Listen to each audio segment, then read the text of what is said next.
Good morning, students. Today we are going to continue our chapter 10, that is international business. In the last lecture, we had discussed the very basic concept of international business. Now, there is difference between international business and domestic business. Domestic business क्या होता है? Domestic business जो वो होता है जो हम अपनी होम कंट्री में बिजनेस करते हैं, उसको हम क्या कहते हैं? Domestic business. जैसे हमने इंटरनल ट्रेड भी पढ़ा था, जो within the geographical boundaries of country होता है, that is known as domestic business. अब हमारा आता है इंटरनेशनल बिजनेस. इंटरनेशनल बिजनेस हमने लास्ट लेक्चर में डिस्कस किया था, जो हम across the countries, across the geographical limit of the country करते हैं, तो उसको हम क्या कहते हैं? International business. अब जो हमारा इंटरनेशनल बिजनेस है और डोमेस्टिक बिजनेस है, दोनों में बहुत ज़्यादा डिफरेंस है. रीज़न क्या है? क्योंकि डोमेस्टिक बिजनेस में हम विद इन होम कंट्री करते हैं और इंटरनेशनल में दो कंट्रीज़ का, मिनिमम 2 कंट्रीज़ का होना मस्ट है. अब जब हमारी कंट्रीज़ हैं, 2 कंट्रीज़ हैं, तो दैट मीन्स उनका जो लैंग्वेज है, उनके जो लीगल जो रूल्स रेगुलेशंस हैं, जो उनका बिहेवियर है, सारी चीज़ें, जो पॉलिसीज़ हैं वहाँ की पॉलिटिकल कंडीशंस, वहाँ के लोगों का टेस्ट, जो कस्टमर है उनका टेस्ट, सब कुछ डिफरेंट है. तो दैट मीन्स कि इंटरनेशनल बिजनेस और डोमेस्टिक बिजनेस में डिफरेंस है. अब हमें उसी को पढ़ना है. तो conducting international business is more complex than the domestic business. ठीक है ना? क्यों? बहुत ज़्यादा कॉम्प्लिकेटेड है इंटरनेशनल बिजनेस करना. रीज़न है वहाँ का political, social, cultural, economic development बहुत ज़्यादा डिफरेंस है. तो टू बी सक्सेसफुल, और अगर हम चाहते हैं कि सक्सेसफुली हम अपने इंटरनेशनल बिजनेस को इम्प्लीमेंट कर सकें, तो हमें प्रॉपर प्लानिंग करनी होगी कि हमारा प्रोडक्शन हमें किस तरह से करनी है, हमें मार्केटिंग कैसे करनी है, as per the requirement of target foreign market. हमें अब किसको टारगेट लेके चलना है? अपनी फॉरेन मार्केट को, क्योंकि हमें वहाँ पे बिजनेस करना है. और अगर हम चाहते हैं कि हमें प्रॉपर सक्सेस मिले, तो वहाँ के मार्केट को प्रॉपर टारगेट करना, वहाँ की कंडीशंस क्या है, वहाँ के पीपल्स का टेस्ट कैसा है, वहाँ का कल्चर कैसा है, उसी के अकॉर्डिंग प्रोडक्शन करना. अगर हम इस तरह से करेंगे, तभी वहाँ के मार्केट में लॉन्ग टाइम तक सर्वाइव कर पाएंगे. तो कुछ की एरियाज़ हैं जो जहाँ पे डोमेस्टिक और इंटरनेशनल बिजनेस दोनों के दोनों एक दूसरे से डिफरेंट है. सबसे पहला है nationality of buyer and seller. अगर हम डोमेस्टिक बिजनेस की बात करें, तो डोमेस्टिक बिजनेस में जो बायर और सेलर हैं वो सेम नेशन से बिलोंग करते हैं. बट तो अगर वो सेम नेशन से बिलोंग करते हैं, तो उनका जो लैंग्वेज है वो सब कुछ क्या है? सेम है. लेकिन इंटरनेशनल बिजनेस में वन जो हो सकता है, बायर अदर कंट्री से हो, सेलर अदर कंट्री से हो, तो दैट मीन्स अब वो डिफरेंट कंट्री से है, तो उनका जो लैंग्वेज है, जो उनका मतलब बैकग्राउंड है, वो सब कुछ क्या होगा? डिफरेंट होगा. तो दैट मीन्स कि जो नेशनलिटी है वो बायर और सेलर की क्या हो सकती है? डिफरेंट हो सकती है. Nationalities of other stakeholders. अब हम स्टेक होल्डर्स की बात करें, तो स्टेक होल्डर्स में हमारे एम्प्लॉयज आ जाते हैं, पब्लिक है, ठीक है ना? ऐसे बहुत सारे हैं, डायरेक्टर है, मैनेजर है, ये सारी चीज़ें हैं. तो अगर हम डोमेस्टिक बिजनेस की बात करते हैं, तो जितने भी स्टेक होल्डर्स हैं उनकी नेशनलिटी सेम है, क्योंकि वो एक ही नेशन से बिलोंग करते हैं. But in the case of international business, जो हमारे स्टेक होल्डर्स हैं, एम्प्लॉयज़ हैं, पब्लिक है, डायरेक्टर हैं, सप्लायर्स हैं, कस्टमर्स हैं, वो सब क्या हो सकते हैं? डिफरेंट नेशन से भी हो सकते हैं. तो दैट मीन्स कि स्टेक होल्डर्स की जो नेशनलिटी है वो भी हमारी डिफरेंट हो सकती है.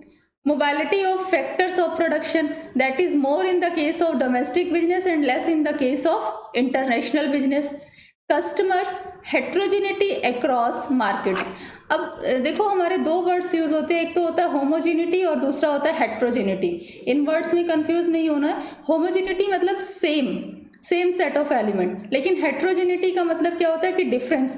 अब क्या है कि जो हमारा इंटरनेशनल बिजनेस है, वहाँ पे जो हमारे कस्टमर्स हैं, जो पीपल हैं, उनका बैकग्राउंड डिफरेंस है, उनका वे ऑफ स्पीकिंग डिफरेंट है, उनका टेस्ट डिफरेंट है. तो दैट मीन्स कि नेशनल बिजनेस में तो क्या है कि होमोजेनिटी से सब एक जैसे हैं, लेकिन अगर हम अक्रॉस मार्केट, अक्रॉस कंट्री करेंगे, तो वहाँ का जो बैकग्राउंड है, सब कुछ क्या है? बिल्कुल उनका सब कुछ डिफरेंट है.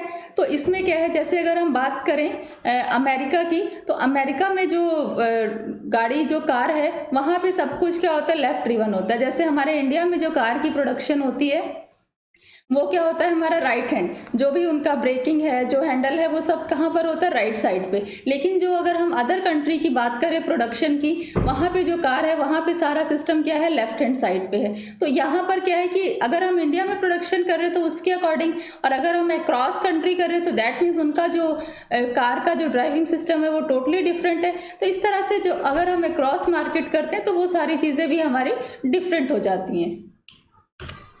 Difference in business system and practices, अगर हम डोमेस्टिक बिजनेस की बात करते हैं तो वहाँ पे बिजनेस सिस्टम और जो उनका वे ऑफ वर्किंग है वो सेम है। लेकिन जो इंटरनेशनल बिजनेस है, इंटरनेशनल बिजनेस हम अक्रॉस द कंट्री कर रहे हैं तो दैट मीन्स वहाँ का बिजनेस सिस्टम, वहाँ का जो वे ऑफ वर्किंग है वो क्या है, सब कुछ हमारा डिफरेंट हो जाएगा। क्योंकि अगर हम अदर कंट्री में बिजनेस कर रहे हैं तो हमें वहाँ के लॉज, वहाँ की पॉलिटिकल कंडीशन, वहाँ के अकॉर्डिंग, वहाँ के जो रूल्स रेगुलेशन है हमें उसी के अकॉर्डिंग करना है। तो बट अगर डोमेस्टिक है तो वो तो सेम है, लेकिन इंटरनेशनल में क्या है, वहाँ का सब कुछ सिस्टम जो इकोनॉमिक है, पॉलिटिकल है, वे ऑफ वर्किंग है, वो सारी चीज़ें हमारी क्या हो जाएंगी, डिफरेंट हो जाएंगी।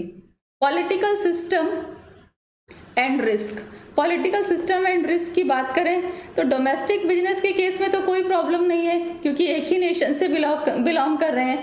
लेकिन अगर हम बात करते हैं इंटरनेशनल बिजनेस की, तो इंटरनेशनल बिजनेस में क्या है, पॉलिटिकल सिस्टम का क्या मतलब हुआ, जो हमारी गवर्नमेंट है उसकी जो गवर्नमेंट के टर्म्स एंड कंडीशंस हैं, जो पॉलिसीज़ हैं, और जो भी हमारे लीगल जो कंडीशंस हैं वो क्या हो सकती है, इंटरनेशनल बिजनेस में वो डिफरेंट हो सकती हैं। और रिस्क के चांसेस भी ज़्यादा होते हैं। क्यों ज़्यादा होते हैं? क्योंकि जब हम अक्रॉस कंट्री जब हम बिजनेस करने जा रहे हैं तो दैट मीन्स हमें वहाँ के अकॉर्डिंग करना है। वहाँ रिस्क कैसे है, जैसे फॉर एग्जांपल हमने करेंसी का प्राइस उनके अकॉर्डिंग अपना प्राइस डिसाइड किया, पता चला कि करेंसी का रेट डाउन हो गया, तो उससे क्या है, वो हमारे लिए रिस्क है क्योंकि उससे हमें क्या करना होगा, लॉस सफ़र करना पड़ेगा। तो इस तरह से पॉलिटिकल सिस्टम भी वहाँ का डिफरेंट है।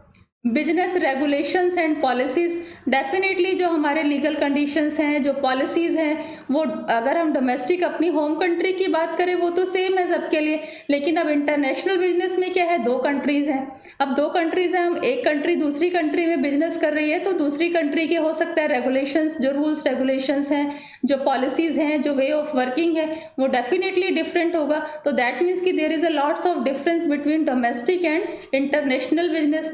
करेंसी जो हमारी यूज हो रही है ट्रांजैक्शंस में, अब एक दूसरी कंट्री से बिलोंग कर रहा है, दूसरा दूसरी कंट्री से बिलोंग कर रहा है, तो दैट मीन्स कि वहाँ पे करेंसी का भी प्रॉब्लम है। क्योंकि डोमेस्टिक बिजनेस है तब तो ठीक है, जो हमारी एक ही करेंसी यूज़ होगी।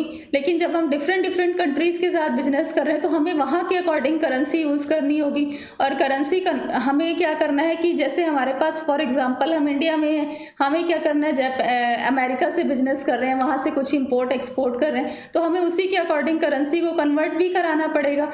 और कभी कभी ऐसा होता है कि करेंसी उसका प्राइस कभी बढ़ता है, कभी कम हो जाता है। तो इस तरह से जो हमारे डोमेस्टिक बिजनेस है और इंटरनेशनल बिजनेस है, उन दोनों में बहुत ज़्यादा डिफरेंस है। बट इंटरनेशनल बिजनेस हमारे लिए बहुत ज़्यादा बेनिफिशियल भी है। और लास्ट लेक्चर में हमने डिस्कस भी किया था कि जब हमें इंटरनेशनल बिजनेस में इतनी सारी प्रॉब्लम्स हैं और इतना ज़्यादा डिफरेंस है, फिर भी हम इंटरनेशनल बिजनेस क्यों करते हैं? इसलिए करते हैं क्योंकि एक तो नेचुरल रिसोर्सेज का अनइक्वल डिस्ट्रीब्यूशन है। दूसरी चीज़ ये है कि कोई भी कंट्री इतनी ज़्यादा परफेक्ट नहीं है कि वो सारी चीज़ों की, हर चीज़ की जो प्रोडक्शन है वो एकदम प्रॉपर और चीप वे में कर सके। तो इंटरनेशनल बिजनेस करना भी बहुत ज़रूरी है क्योंकि हर कंट्री हर चीज़ में परफेक्ट नहीं होती है। तो अब बेनिफिट्स ऑफ इंटरनेशनल बिजनेस और नीड्स फॉर इंटरनेशनल बिजनेस को हम डिस्कस करेंगे। तो फर्स्ट हम करेंगे बेनिफिट टू नेशन, क्योंकि इंटरनेशनल बिजनेस का हमारी नेशन को भी बहुत ज़्यादा बेनिफिट है। सबसे फर्स्ट है earning of foreign exchange. Earning of foreign exchange क्या, जब हम इंटरनेशनल बिजनेस करते हैं तो हमें क्या होता है, फॉरेन करेंसी में हमारी इनकम होगी, है ना। हम जब दूसरी कंट्री में बिजनेस करेंगे तो उससे क्या हो सकता है कि हम वहाँ की जो मशीनरीज हैं, जो वहाँ की टेक्नोलॉजी है, उन सारी चीज़ों को भी हम इंपोर्ट कर सकते हैं। तो दैट मीन्स कि इंटरनेशनल बिजनेस का हमारी नेशन को भी काफ़ी ज़्यादा बेनिफिट है। जब हम करेंसी में हमें जब इनकम होगी तो उससे क्या होगा, हम बाहर की जो टेक्नोलॉजी है, वहाँ की जो नई नई टेक्निक्स हैं, वहाँ से मशीनरी इंपोर्ट करनी है, रॉ मटेरियल इंपोर्ट करना है, तो वो ईजिली हम कर सकते हैं। सेकेंड है हमारा more efficient use of resources. अब जो हमारा इंटरनेशनल बिजनेस है, इंटरनेशनल बिजनेस में हम क्या कर रहे हैं कि अब डोमेस्टिक कंट्री में तो प्रोडक्शन हो ही रही है, डोमेस्टिक कंट्री के साथ साथ जो हम प्रोडक्शन कर रहे हैं वो अनदर कंट्री के लिए भी कर रहे हैं। इससे क्या है, जितने भी जैसे हमारे पास रिसोर्सेज हैं, लेबर रिसोर्स है, वाटर रिसोर्सेज हैं, टेक्निकल रिसोर्सेज हैं, ये हर कंट्री के पास कुछ ना कुछ अपने रिसोर्सेज, अलग अलग रिसोर्सेज होते हैं। तो लेकिन ये है कि ये नहीं कि जितने भी रिसोर्सेज हैं, जो नेचुरल रिसोर्स हैं या अदर रिसोर्सेज हैं, वो ज़रूरी नहीं है कि सारे रिसोर्सेज हर कंट्री में अवेलेबल हो। अब जो रिसोर्सेज जिस कंट्री के पास है, दैट मीन्स कि वो उसका प्रॉपर यूटिलाइजेशन और उन रिसोर्सेज को यूटिलाइज करने के साथ साथ उनका स्पेशलाइजेशन भी हो जाता है। तो उससे क्या होता है कि जो रिसोर्सेज है उनका प्रॉपर एफिशिएंट यूज़ होता है। तो हर कंट्री अपने रिसोर्सेज के अकॉर्डिंग उसका प्रॉपर यूज़ करती है और उसको यूज़ करने में स्पेशलाइजेशन हो जाती है। जैसे फॉर एग्जांपल हम जापान की बात करें तो जापान जो है वो टेक्नोलॉजी में बहुत ज़्यादा एक्सपर्ट है। और अगर हम अपने इंडिया की बात करें तो इंडिया क्या है, हमारा एग्रीकल्चर में सबसे ज़्यादा आगे। तो इसमें क्या हो सकता है, कैसे इंटरनेशनल बिजनेस होगा, जापान जो है वो अपनी जो एडवांस टेक्नोलॉजी है वो इंडिया को एक्सपोर्ट करेगा और इंडिया जो है, और जो इंडिया हमारा एग्रीकल्चर में है तो वो फर्दर उसको जापान को एक्सपोर्ट कर सकती है। इस तरह से हमारे रिसोर्सेज का भी प्रॉपर यूटिलाइजेशन होता है और इक्वल डिस्ट्रीब्यूशन भी हो जाता है। जो रिसोर्सेज जहाँ पर बेटर प्रोडक्शन है वो अदर कंट्री को प्रोवाइड करा सकते हैं। Improving growth prospects and employment potential. अगर हम बात करें इम्प्रूविंग ग्रोथ प्रॉस्पेक्ट्स की, तो जो हमारी कंट्री है वो जो गुड्स की प्रोडक्शन कर रही है, अब वो गुड्स की प्रोडक्शन अपनी कंट्री में as well as another country के लिए भी प्रोडक्शन कर रही है। दैट मीन्स कि इंटरनेशनल कंट्री में भी गुड्स की सेलिंग कर रही है। तो इससे क्या होगा कि उनकी ग्रोथ के चांसेस ज़्यादा हैं। इससे क्या है, उनकी प्रोडक्शन जो है वो और लार्ज स्केल पे होगी। दैट मीन्स जब उनका जीडीपी बढ़ेगा तो उसका जो डायरेक्ट इफेक्ट है वो किस पे पड़ेगा, इकोनॉमिकल ग्रोथ पे। दैट मीन्स कि इकोनॉमिकल ग्रोथ के भी चांसेस बढ़ेंगे। और जब प्रोडक्शन लार्ज स्केल पे होगा तो डेफिनेटली उसमें ग्रोथ हो ही रही है। और एम्प्लॉयमेंट पोटेंशियल, इससे क्या है कि जब हमारी कंट्री प्रोडक्शन लार्ज स्केल पे कर रही है तो डायरेक्टली और इनडायरेक्टली वहाँ पे एम्प्लॉयमेंट अपॉर्चुनिटीज़ भी बढ़ेंगी, है ना। अब जब हम इंटरनेशनल बिजनेस कर रहे हैं तो हमें वहाँ के लिए क्लियरिंग एजेंट भी चाहिए, कुछ ऐसे एजेंट भी चाहिए जो हमारी जो एक कंट्री से दूसरी कंट्री में जा सके। तो इससे क्या है, डायरेक्टली और इनडायरेक्टली एम्प्लॉयमेंट अपॉर्चुनिटी भी लोगों को बहुत ज़्यादा मिल रही है। दैट मीन्स कि इंटरनेशनल बिजनेस हमारे economical growth as well as business की जो प्रोडक्शन है उसको भी लार्ज स्केल पे कर रहे हैं। जब हमारा प्रोडक्शन लार्ज स्केल पे होता है तो उसका बेनिफिट भी हमें मिलता है। लार्ज स्केल पे प्रोडक्शन करने से प्रोडक्ट का प्राइस भी हमारा थोड़ा सा कम होता है, प्रोडक्शन कॉस्ट उसकी थोड़ी सी कम होनी स्टार्ट हो जाती है। Increase standard of living. अब इंक्रीज स्टैंडर्ड ऑफ लिविंग में भी कई सारे रीज़न है कैसे स्टैंडर्ड जो है वो इंक्रीज होगा, लिविंग स्टैंडर्ड। पहली बात तो ये कि एम्प्लॉयमेंट अपॉर्चुनिटी मिल रही है। जब लोगों की इनकम स्टार्ट होगी तो डेफिनेटली उनका जो लिविंग स्टैंडर्ड है वो अपने आप इम्प्रूव होगा। दूसरा, जब हम इंटरनेशनल बिजनेस कर रहे हैं तो हमारे पास जो टेक्निक्स हैं उन टेक्निक्स को कैसे यूज़ करना है, कौन कौन सी नई टेक्निक्स हैं, लोगों को नई नई टेक्निक्स के बारे में भी पता चलेगा, नई टेक्नोलॉजी से अपडेटेड होंगे। तो इससे उनका डेफिनेटली जो लिविंग स्टैंडर्ड है वो ऑटोमेटिकली इम्प्रूव होगा। दैट मीन्स कि इंटरनेशनल बिजनेस हमारे नेशन के लिए भी बेनिफिशियल है, फर्म्स के लिए भी इंटरनेशनल बिजनेस हमारा बेनिफिशियल है। फर्स्ट पॉइंट है प्रॉस्पेक्ट्स फॉर हायर प्रॉफिट। अब जो कंपनी फॉर एग्जांपल किसी भी प्रोडक्ट का प्रोडक्शन कर रही है, उनका उस प्रोडक्ट का, उस पर्टिकुलर प्रोडक्ट का डिमांड उनकी डोमेस्टिक कंट्री में क्या है, कम हो गया। किसी भी रीज़न से वो डोमेस्टिक कंट्री में नहीं सेल हो पा रहा या फिर उस प्रोडक्ट का प्रॉपर प्राइस नहीं मिल रहा है, तो वो उस प्रोडक्ट को इंटरनेशनल मार्केट में हाई प्राइस पे सेल कर सकते हैं। तो इससे क्या होगा, हाई प्रॉफिट के चांसेस और ज़्यादा बढ़ जाएंगे। Increased capacity utilisation. डेफिनेटली जब हम इंटरनेशनल एक लार्ज स्केल पे बिजनेस कर रहे हैं तो हमारी जो प्रोडक्शन है वो भी इंक्रीज़ होगी। जब हम लार्ज स्केल पे प्रोडक्शन को करेंगे तो हमें वो हमारे लिए बेनिफिशियल होगा। लार्ज स्केल पे प्रोडक्शन करने से जो प्रोडक्ट का पर प्रोडक्ट जो प्राइस है वो भी हमें चीप पड़ेगा और उसको हम लार्ज स्केल पे प्रोडक्शन भी कर सकते हैं। Prospects for growth. अब इंटरनेशनल बिजनेस डेफिनेटली हमारे लिए ग्रोथ की प्रॉस्पेक्ट सही। इससे क्या होगा, ग्रोथ होगी।